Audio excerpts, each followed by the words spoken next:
Medyo mahaba na yung pag-upo mo dyan, but allow me a few questions. No?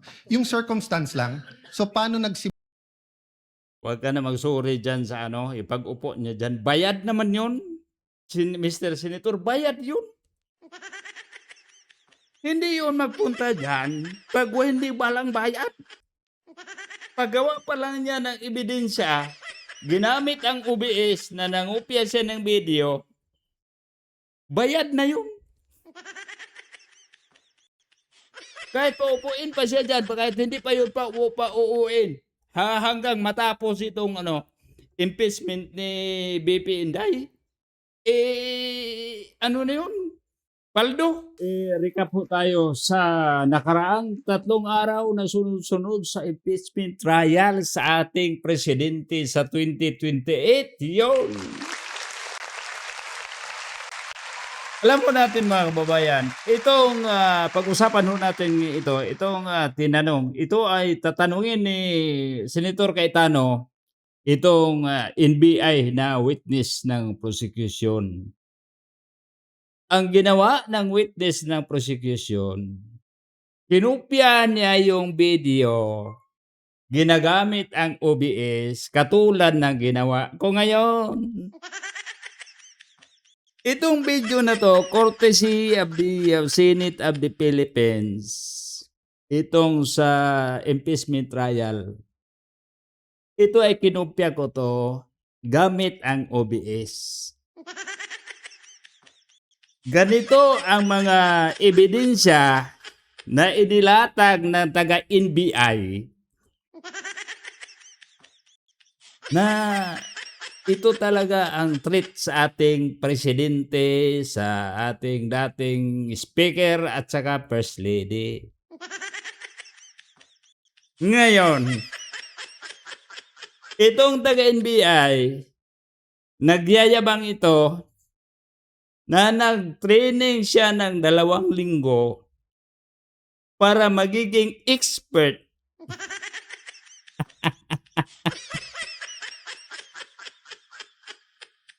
sa mga para sa forensic evidence. 2 weeks. Maging expert ka na.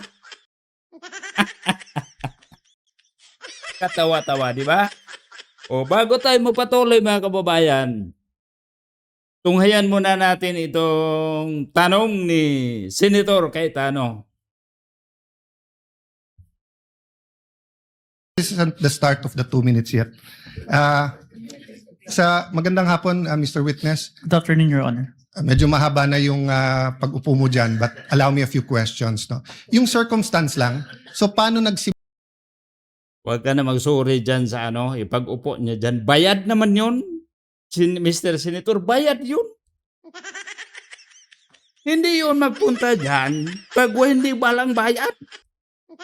Paggawa pa lang niya ng ebidensya, ginamit ang OBS na nangupya siya ng video, bayad na yun.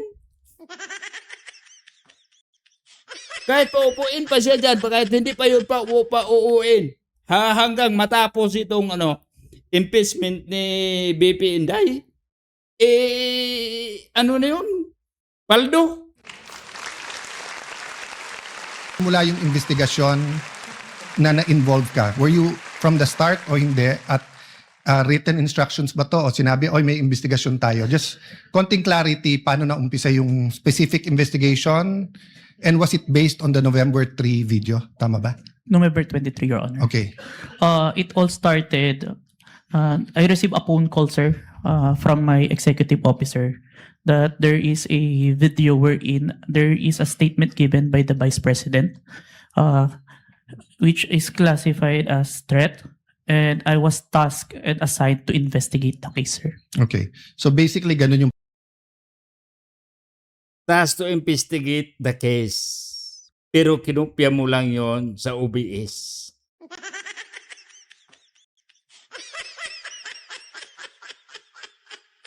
Ang talino mo, pre. Pwede ako mag-investigate. Imbestigahan ko to si Senator Cayetano. Kukopyahin ko lang sa OBS at susundan ko lang yung sinasabi niya. Ngayon, binablog ko na. Ganon? Para ka lang gumawa ng reaction video din, sir. Tulad ng ginawa namin mga vlogger, yung malalaki at maliliit na mga vlogger, parang gano'n, mangungupya lang ng video, tapos maglabas ka ng sarili mong opinion o mga komento at saka i-share mo. Ano tawag sa inyo dyan sa NBI? Investigasyon. Ang talino mo, di ba? Pagkasabi na I'm tasking you to look at the video, investigate. Yes, Your Honor. Were you working alone or with a group? With a group, Your Honor. NBI group. Yes, Your Honor. And was this is there an interagency also or just purely NBI? Don't have personal knowledge. Maybe our chief, sir, has the Okay. knowledge on that, sir. Yes. No, that's all I asked for naman, yung personal knowledge. Yes, Your Honor.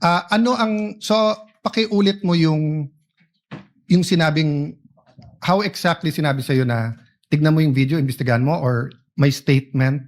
So, To be specific, sir, as far as I remember, may statement si Vice President regarding the November 23 press conference na kung saan may pagbabanta na naganap, Okay. pakiimbestigahan. pakiimbestigahan. So, ganun ka-general. May Yes po. pagbabantang naganap, pakiimbestigahan. Yes po. And you proceeded by watching the video. Yes, Your Honor. And when you watched the video, you got to the part na may pagbabanta. No, Your Honor. I first don't know which part of that. So, you watched the whole video, of course. First, the clippings, Your Honor. Okay. Then, I look for the whole video, Your Honor. Then you watched the whole video. Yes, Your Honor. And thank you for your honesty.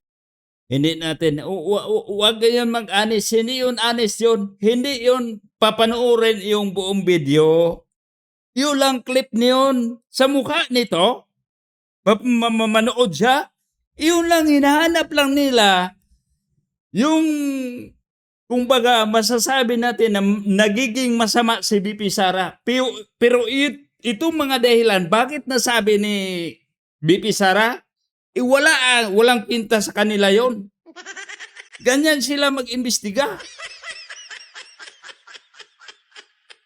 Dahil, pag napapanood pa nila yung 2 oras na video na Zoom conference nila, virtual conference nila sa Zoom, na itong Zoom, pinifeeds via StreamYard, then muna sinishare doon sa mga platform online.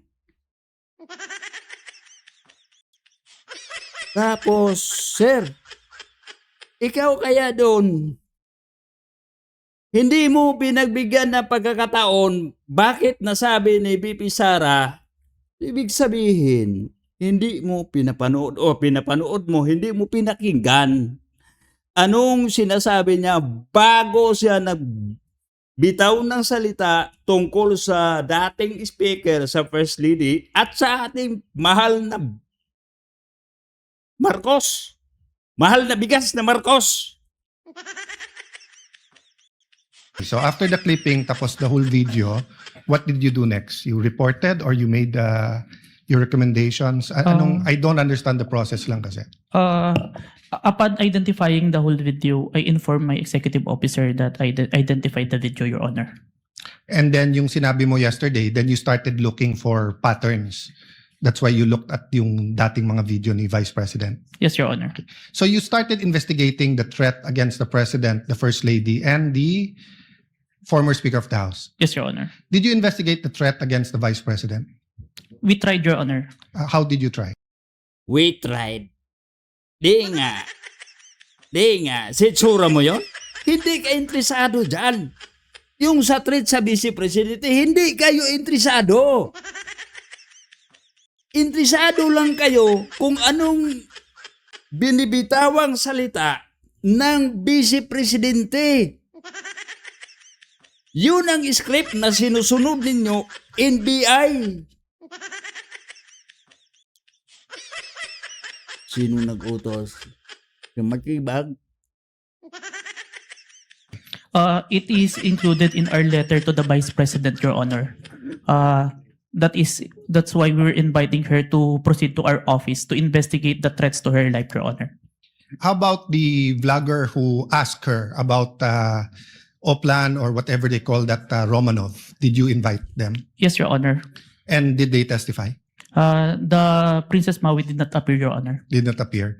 Did you also look for previous videos that are threatening to the Vice President?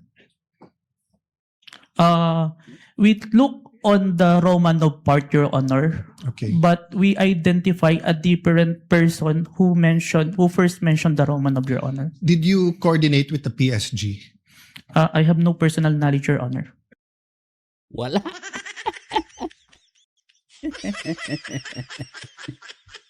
Kaya, dyan lang kayo sa video na kinopya mo sa OBS, tapos dyan ka lang nag-react. Dyan lang kayo naghanap ng paraan paano ninyo ididiin na maging masama si Vice Presidente. Yun na ba ang investigasyon mo? Kumukuha ka lang ng clip tapos pinabalik-balik na pinakinggan yung sinasabi ng Vice Presidente? Ito, basic lang yun, no? Tinatanong ba niyo yung PSG?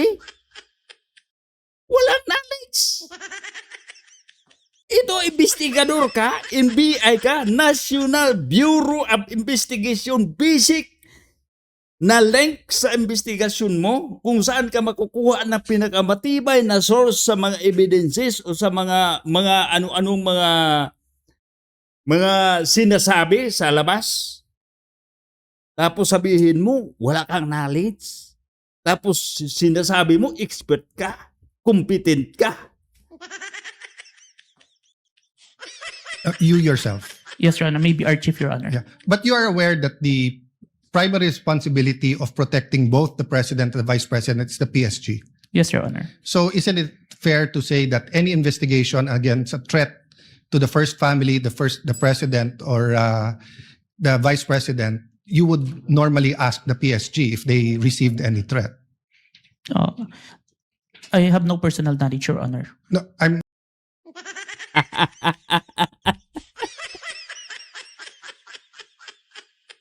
Wala kang personal knowledge doon sa mga tanong ni Senator. Pero doon sa mga kinupya mo sa OBS, may knowledge ka kung paano magkopya. Pero wala kang knowledge kung paano nasabi, bakit nagbitaw ng salitang pinakamabigat ang Vice Presidente. Wala ka.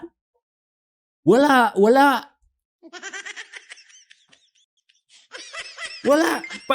Paano na kaya yung ibang anggulo? Yung mga threatening sa Vice Presidente, itong ibang anggulo, wala. Dahil wala kayong pakialam.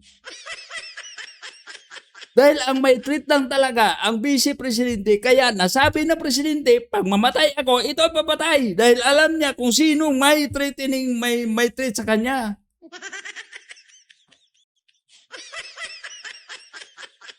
NBI ba talaga to? O NBI lang? Baka driver lang to ng NBI?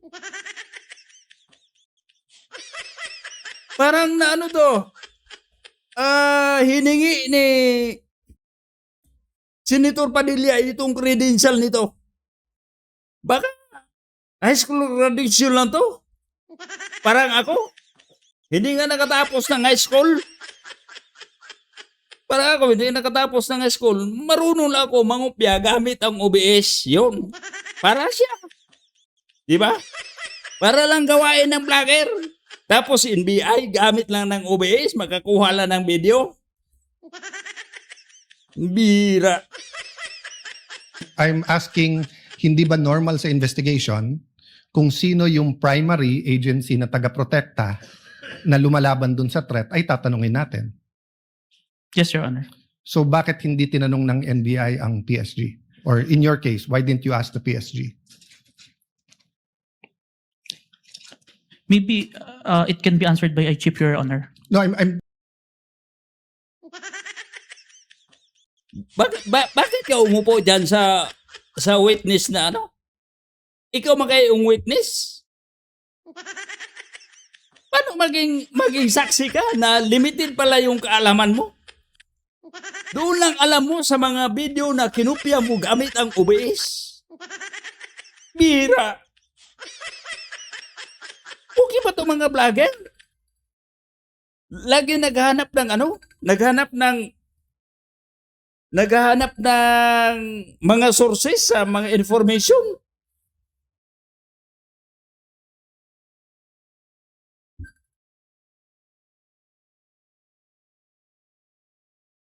I'm asking you, when they said, look at this, you looked at other videos, you tried to get Princess Maui, you tried to get the vice president, but you didn't contact the PSG for the first lady, for the president, and for all you know, the PSG will tell you right there and there, the threat is real, or the PSG will say, politika lang yan. Diba? Both the vice president and the president are protected by the PSG. So why wasn't so nakalimutan lang or wala sa procedure nyo or... Your Honor, there's already a Wala sa script. Yun lang script. Siguruhin nyo lang na madiin natin si VP Sara. Siguruhin natin pag hindi natin ma-impeach, basta mapahiya natin siya.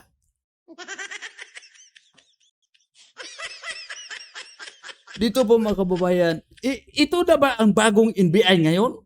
Kasama sa bagong Pilipinas? Ganyan na ba kakapal ang mukha ng mga investigador na to?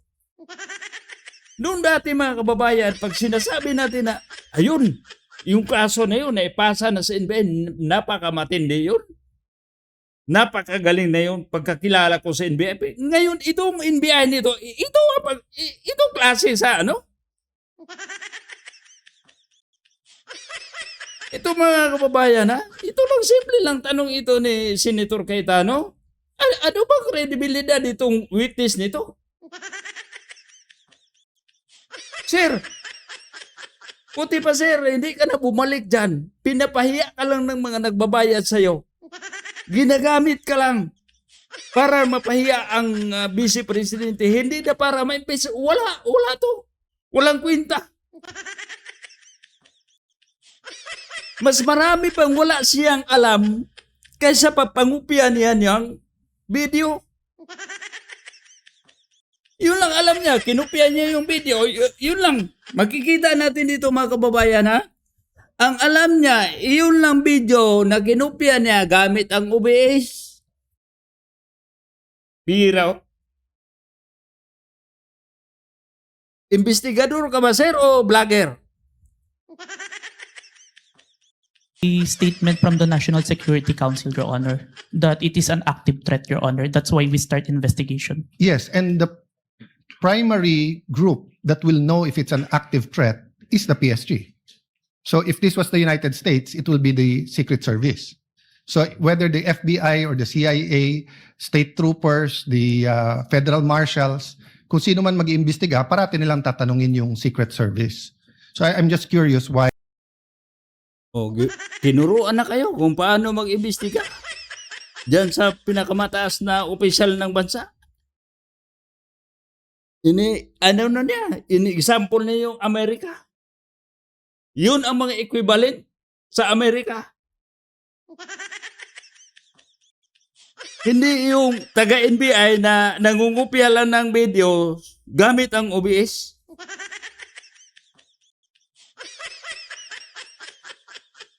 Sa totoo lang, sir, ang sarap mong batuhin ng buto ng mangga.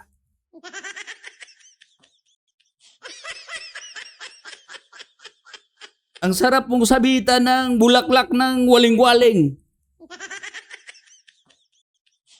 We did not ask the PSG input. Kindly wind up, Senator Cayetano, Senator Okay. Judge Cayetano. So, my last question is, how did you characterize the threat of the Vice President to the President? Given that ang exact words niya, huwag kang mag-alala ma'am sa security ko kasi may kinausap na akong tao, sinabi ko sa kanya, kapag pinatay ako. So that'll be fair to you and not vague, no? Did that phrase, kapag pinatay ako, have any bearing in your investigation? Yes, Your Honor. And what was that bearing or thoughts in your mind? First of all po, dun sa statement, may nakausap na po. It already took place before pa yung mangyari yung meeting. And nung Excuse me. condition, I'm not talking about yung may kinausap Apo. na para pumatay. Ang sinasabi ko yung sinabi niya na pag pinatay ako. yes, Your Honor. How did that affect your investigation? There is a condition na kapag pinatay siya. But as we can see, it's only applicable if there is only two parties. The statement make a loophole wherein a third party can use that na kapag namatay si BP, ma-execute ngayon yung statement ni BP na may nakausap na siya without the participation of the one mentioned, the President, the First Lady, and the Speaker of the House, Your Honor. That's fair. But what I'm saying is that in your reports, did you characterize it as a conditional threat? Kasi kung hindi naman siya pinatay, the logical implication is that there's no threat against the... So I'm not saying it's not illegal, immoral to contract a killer. I'm just trying to follow the logic na pag sinabi kong pakukulong kita, Mr. Witness, pag nagsinungaling ka under oath. Yun!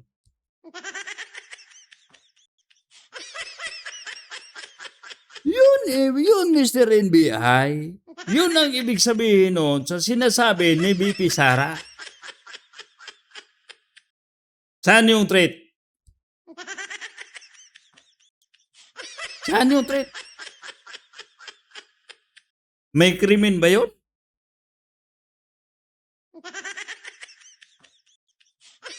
Okay lang kung nakita nyo si BP Sara nagbitbit ng tao. Tapos sinamahan ko to, papuntahin ko to doon sa kung saan yung sinasabi ko.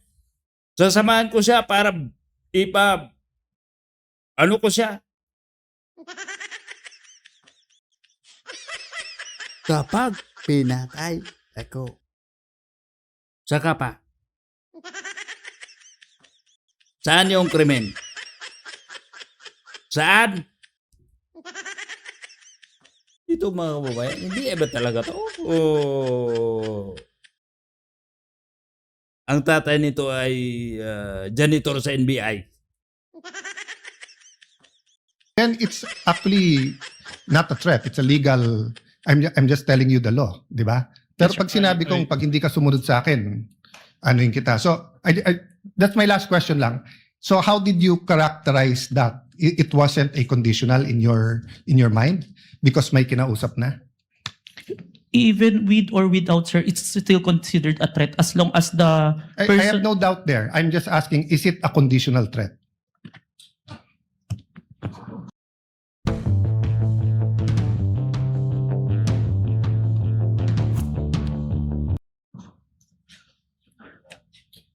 Based on our affidavit, sir, I believe it's conditional, which...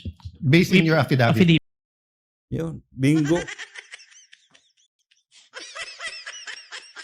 Hulog ka na. Huwag ka na bumalik dyan.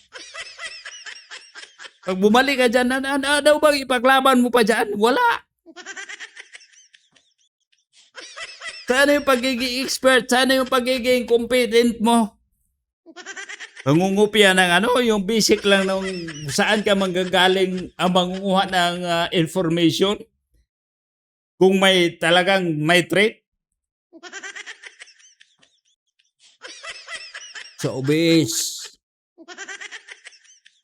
But your initial assessment, yung personal mo as an investigator, this is an investigation of the whole NBI, but yung personal mo. The threat is absolute, sir. Okay. Thank you, Mr. Absolute yung threat. Pero sinasabi mo na conditional. Bingo! At hanggang dito na po mga kababayan. Dito po si Renny Bay. Salamat po. Magkita-kita ulit tayo sa susunod nating video at mabuhay ang Pilipinas.